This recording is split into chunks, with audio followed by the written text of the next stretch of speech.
안녕하세요. 저는 장애인 건강주치의로 활동하고 있는 건강의 집 의원 홍종원 원장입니다.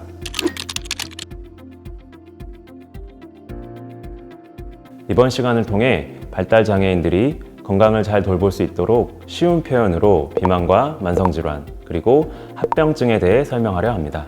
그리고 건강한 생활습관을 실천할 수 있는 방법을 소개해 드리겠습니다. 이 영상을 보시는 분들 가운데에는 당사자뿐 아니라 가족 및 보호자, 돌봄 종사자 분들도 계실 텐데요. 그동안 꾸준히 건강관리를 하는데 어려움을 느낀 경험이 다들 있으실 겁니다. 여러 이유가 있겠지만 건강관리는 혼자만의 힘으로 할 수 있는 것이 아니라 여러 사람이 함께 돕는 과정 그 자체이기 때문이라고 생각합니다. 건강관리는 결코 혼자서 할 수 없습니다. 옆에 있는 분들의 지지와 도움으로 함께 할 때 건강을 잘 돌볼 수 있습니다. 오늘 제가 전하는 영상이 많은 분들의 건강 돌봄에 도움이 되길 바랍니다. 저는 쉽다 살 빼기 책 내용을 참고하여 말씀드리려 하는데요. 이 책은 사회적 기업 소소한 소통과 건강의 집 의원이 함께 제작하였고 발달장애인 분들이 이해하기 쉬운 표현으로 건강관리에 필요한 정보를 구성하였습니다. 시작하기에 앞서 함께 생각해 볼 것이 있습니다. 우리는 왜 비만이 될까요? 현대인은 활동량이 절대적으로 부족합니다. 편리한 교통수단이 발달했고 건물에도 엘리베이터, 에스컬레이터가 설치되어 있습니다. 야외에서 신체 활동을 하기보다는 TV, 컴퓨터 등으로 실내에서 취미 활동을 충분히 즐길 수 있는 사회입니다. 우리는 일상적으로 생활했을 뿐인데 신체 활동량은 계속 줄어들고 줄어든 신체 활동량은 남은 에너지를 지방으로 저장시켜 비만해집니다. 두 번째로 열량이 높은 식사가 일상화되었다는 점입니다. 콜라, 사이다, 피자, 햄버거 등의 음식을 쉽게 접할 수 있는 환경이라 의식적으로 노력하지 않으면 고열량 식품을 자주 많이 섭취하게 됩니다. 음식 배달 문화의 발달과 외식의 증가 역시 고른 영양분 섭취보다는 자극적인 맛을 추구하는 식습관을 유발합니다. 술 역시 고열량 식품으로 비만을 유발합니다. 마지막으로 우울감과 스트레스 등 심리적 요인이 몸에 영향을 많이 끼칩니다. 스트레스, 우울, 외로움, 분노 등의 감정은 먹을 것을 조절하기 어렵게 하고 폭식을 유발합니다. 우리가 비만이 되기 쉬운 사회 환경 속에 살고 있다는 점을 잊으면 안 됩니다. 비만을 유발하기 쉬운 사회 환경에 경각심을 갖고 주변의 이웃들과 나를 둘러싼 환경을 변화시키려는 노력도 필요합니다. 한편 필수로 복용해야 하는 향정신성 약물과 항정관제, 당뇨 치료제, 호르몬제 등의 약물이 비만을 일으키는 원인이 되기도 합니다. 그리고 내분비계 질환, 갑상선 질환 등의 원인으로 인한 2차성 비만인 경우도 있습니다. 약물이나 질환에 의한 비만이 의심될 때는 적절한 전문 진료를 통해서 약물의 종류를 바꾸거나 원인 질환을 치료하는 접근이 필요합니다. 나는 비만인가요? 비만인지 아닌지 알아보는 방법은 자신의 키와 몸무게를 재서 비만도를 확인하는 것입니다. 인터넷 검색창에 비만도 계산이라고 검색하면 키와 몸무게를 적으면 비만도를 간단히 계산해 줍니다. 나이에 따라 비만의 정도가 다른데 대략적으로는 비만도, 전문 용어로는 체질량 지수가 18.5에서 23까지를 정상 수치로 봅니다. 23보다 높으면 조금 위험한 정도, 25가 넘었을 때 의학적으로 비만이라고 합니다. 키에 비해 체중이 많이 나갈 때 비만이 되겠죠? 신장이 175cm, 체중이 89kg인 남성의 경우 계산해보면 29.06이 나옵니다. 비만도를 보면 비만임을 확인할 수 있습니다. 체중 감량이 필요하지요. 비만도를 확인하고 나면 다음으로 배둘레를 재봅니다. 배둘레는 배꼽 부위로 가장 넓은 부위의 길이를 재면 됩니다. 줄자로 배둘레를 쟀을 때 남자는 90cm, 여자는 85cm를 넘을 때 역시 비만일 수 있습니다. 다만 비만을 정하는 절대적인 기준이 있는 건 아닙니다. 위의 숫자는 참고사항입니다. 키, 몸무게, 배둘레뿐 아니라 몸의 모양, 체형, 피검사 결과 등을 종합적으로 보고 의사선생님과 상의 후 비만인지를 확인하게 됩니다. 그렇다면 왜 내가 비만에 해당하는지 알아야 할까요? 비만한 경우는 혈관을 돌아다니는 피 속에 기름이 많이 포함되어 있을 가능성이 높습니다. 비만인 경우 비만 상태를 유지하면 여러 합병증이 생길 수 있습니다. 혈액안에 포함된 기름이 혈관을 지나가다가 혈관벽에 쌓여 혈관을 좁아지게 하거나 막을 수 있습니다. 심장 혈관이 좁아지거나 막힐 때는 심근경색 등 심장질환, 뇌혈관이 좁아지거나 막힐 때는 뇌경색 등 뇌질환이 생길 수 있습니다. 두 번째, 너무 많은 음식을 먹으면 소화가 잘 안 되는 위장장애가 생깁니다. 설사를 하거나 변비가 생길 수 있고 일상생활이 불편합니다. 몸이 무거워지면 무릎이 몸을 지탱하지 못해 무릎뼈가 상하기도 합니다. 관절에 염증이 생기고 나이가 들면 퇴행성 관절염이 생깁니다. 고혈압, 당뇨, 고지혈증 등 만성질환에 빨리 걸릴 수 있습니다. 높은 혈압은 혈관에 압력을 주어 뇌질환, 심장질환 위험을 높일 수 있습니다. 당뇨는 혈액 속에 당분이 높아지는 질환으로 눈, 콩팥, 신장 등의 장기, 손가락, 발가락 등을 썩게 만듭니다. 마지막으로 우울증에 걸릴 위험이 있습니다. 외모로 여러 사람에게 지적을 받거나 스스로 위축되어 우울한 마음이 지속될 수 있기 때문입니다. 이런 마음이 지속되면 스트레스가 쌓이고 일상생활을 하기 어렵습니다. 사람을 만나기 싫은 대인기피증이 생길 수도 있습니다. 보호자가 알아야 하는 부분은 비만이 마음의 상태와 연관이 있다는 점입니다. 때로 가족, 친구, 치료 등의 관계에서 오는 사회적 스트레스를 먹는 방법으로 해결하려는 당사자분들이 있습니다. 체중이 얼마나 되는지를 측정하는 것도 물론 중요하지만 당사자를 둘러싼 사회 환경이 어떤지 확인하는 것이 매우 중요합니다.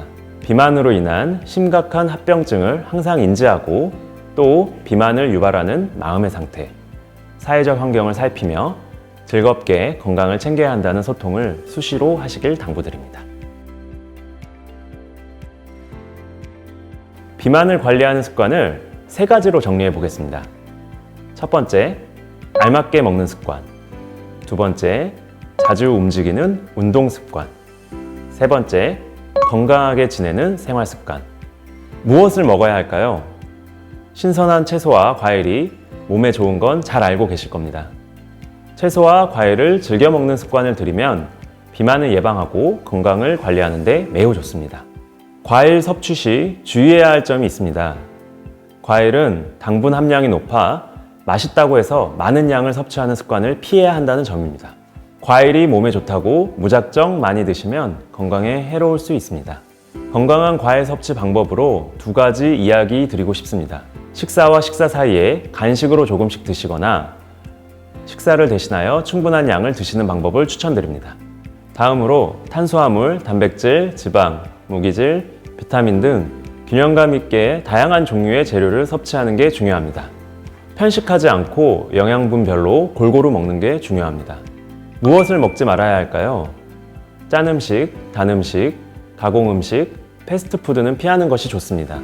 올바른 식습관은 무엇일까요? 알맞게 먹는 습관을 들여야 합니다. 무엇을 먹는지 알고 먹는 게 중요합니다. 편의점 음식, 패스트푸드를 자주 먹는 습관은 정확히 어떤 영양소에 어떤 성분을 먹는지 알지 못하고 자극적인 맛에 길들여져 그저 배를 채우는 것이 식사라고 착각하게 됩니다.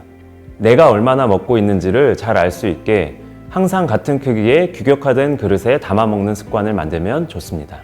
그리고 식사할 때는 핸드폰이나 TV를 보지 않고 식사에 집중하도록 해야 적절한 양의 식사를 적절한 시간 안에 먹을 수 있습니다. 자주 움직이는 운동 습관은 어떻게 만들까요? 가장 좋은 운동은 걷기입니다. 걷는 행위는 단순히 다리만 움직이는 것이 아니라 팔과 온 몸이 함께 움직이는 전신 운동입니다. 걸어가는 동작을 통해 내 몸의 상태를 쉽게 확인할 수 있습니다. 고든 자세로 잘 걷는 게 가장 쉽고 간편하고 가장 효과적인 운동입니다. 가까운 곳에 갈 때 걸어가기, 지하철 한 정거장 일찍 내려 걸어서 목적지에 가기, 식사 후에 잠시 산책하기.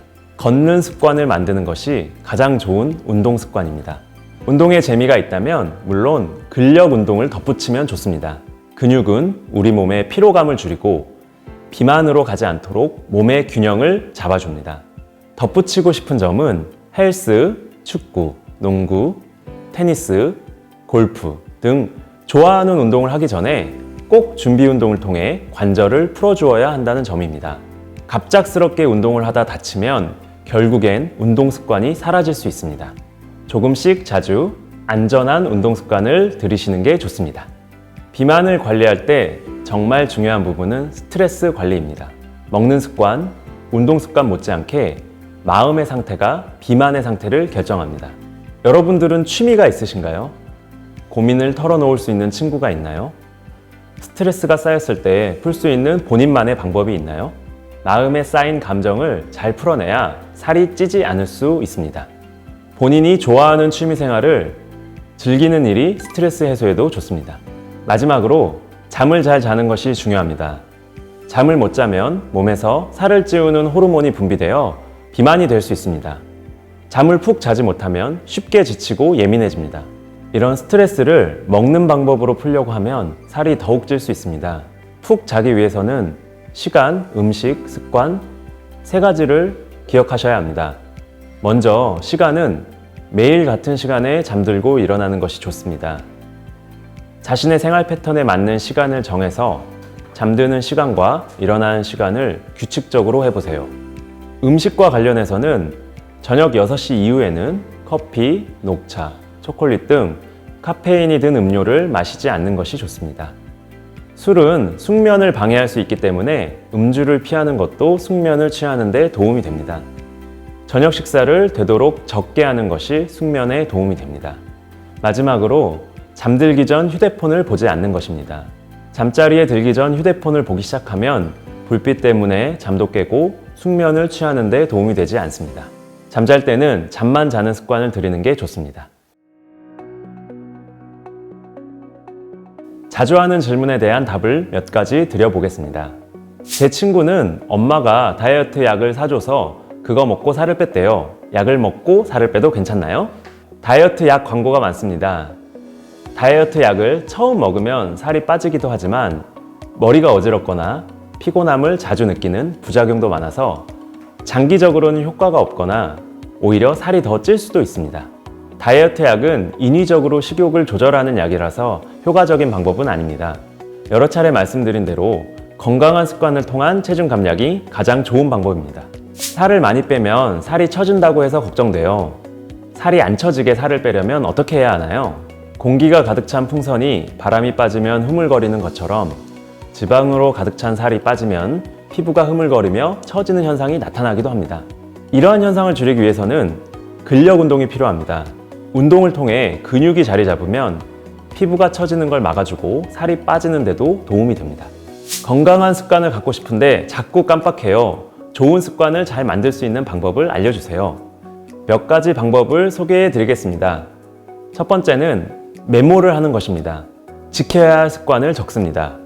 핸드폰에 메모해 두시고 수시로 확인하고 잘 보이는 곳에 메모를 붙여 놓으세요. 메모를 보면서 다짐을 수차례 하시면 좋습니다. 두 번째는 주변 사람에게 알리는 방법입니다. 건강관리를 하고 있다는 점을 가족, 친구들에게 알리면 도움을 받을 수 있습니다. 마지막으로는 친구와 함께하는 방법입니다. 갑자기 운동을 하려고 하면 막막할 텐데 친구와 함께 운동을 하면 재밌게 할 수 있습니다. 혼자 하는 것보다 함께하면 건강관리도 즐겁게 할 수 있습니다. 밥 먹는 중간에 물을 마시면 살이 찐다고 하던데 진짜인가요? 밥 먹는 중간에 물을 마신다고 해서 살이 찌는 것은 아닙니다. 하지만 좋은 습관은 아닙니다. 밥 먹는 중간에 물을 마시면 소화작용을 방해할 수 있습니다. 밥 먹는 중간에 물을 마시기보다는 식사와 식사 중간에 물을 마시는 게 좋습니다. 아침에 일어나서 물을 마시고 일상생활 중에 물을 틈틈이 마시면 좋습니다. 물을 많이 마시면 소변을 통해 노폐물들을 몸 밖으로 배설하는 데도 도움이 됩니다. 식사 중에는 조금, 평소에는 많이 물을 마시는 습관을 들이시면 좋습니다. 친구랑 같이 운동을 시작했는데 친구는 살이 쑥쑥 빠지고 저는 변화가 별로 없어요. 왜 저만 살이 빠지는 속도가 느릴까요? 살 빠지는 속도가 다르다고 너무 걱정할 필요는 없습니다. 서로의 생김새가 다르고 몸의 형태와 구성이 다르기 때문에 같은 음식을 먹고 같은 운동을 하더라도 살이 찌는 속도가 다르고 살이 빠지는 속도가 다릅니다. 몸의 변화를 느끼고 싶을 때는 다른 사람이 아닌 예전의 나와 비교해 보는 게 좋습니다. 어제와 달라진 점을 확인하고 운동을 꾸준히 한 후에 한 달이 지나고 달라진 몸을 느껴보세요. 마지막으로 전체 내용을 정리해 보겠습니다. 비만의 기준은 키와 몸무게를 통해 측정하는 비만도, 체질량 지수, 배 둘레를 통해 확인할 수 있습니다. 비만이 위험한 이유는 뇌혈관 질환, 심장 질환, 고혈압, 당뇨 등 만성 질환, 퇴행성 관절염, 우울증 등 마음 질환까지 유발할 수 있기 때문입니다. 비만을 예방해야 하는 이유는 비만으로 인해 심각한 질병이 생길 수 있다는 점 때문입니다. 단순히 체중을 줄인다기보다는 전반적인 신체 건강을 관리하는 관점을 가지는 게 중요합니다. 비만을 관리하는 방법은 3가지를 기억하세요. 첫 번째, 알맞게 먹는 습관. 두 번째, 자주 움직이는 운동 습관. 세 번째, 건강하게 지내는 생활 습관. 제가 말씀드리는 내용은 소소한 소통과 건강해질 무원이 제작한 쉽다 살 빼기 책의 내용을 중심으로 말씀드렸고요. 비만, 체중 관리를 생각하며 스트레스를 받지 않으시길 당부드립니다. 대신 평생 실천할 건강 습관을 다짐하는 시간이 되었길 바랍니다. 저는 건강해질 무원의 홍종원 원장이었습니다. 고맙습니다.